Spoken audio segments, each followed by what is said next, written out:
Ben suratni sizga tayyorladim degandek. Mana suratni bugun kechgacha sizga tayyorlab qo'ygan narsam bor. Bana cima emeğli ma surat, surat emas gördünüz mü? Ma ig'zilan bir qo'limdek chiqadi 70 so'mlik surat, ma 70 so'mlik. Undan sonra gapni bir jangi jungan dangla.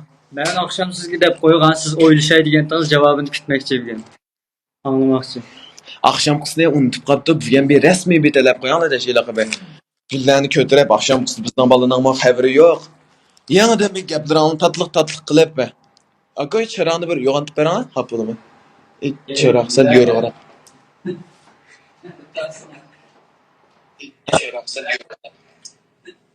Başında ben.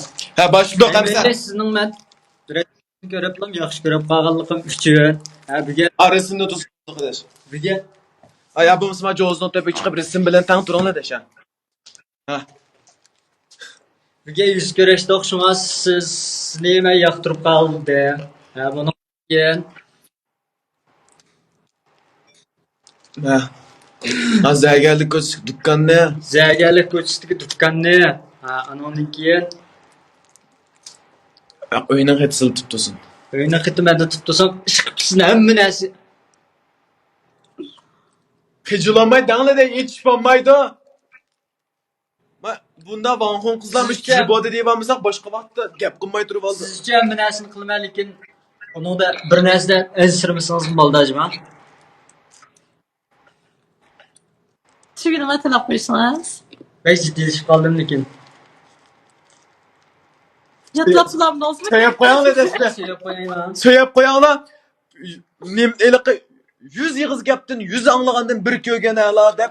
Kızlarının bir yığız gibi var. Kan şu bu da就是没有看不到也就是没有 degan. Birini söyleyip koyan ne desene. Bunu söylab qo'yayamsan. Suyuna resmi yatırsa. Onda olsa Hoş oldunuzmu? onda siz bir ateş masal yerip küçük kaldık. Şu kız təsiratınızı sözlü geçeyim eyli onda olsa. Ha. Çaraq bugün sel yoğan mı? Ben qilganim Yaxshi sizlar billah. Ha,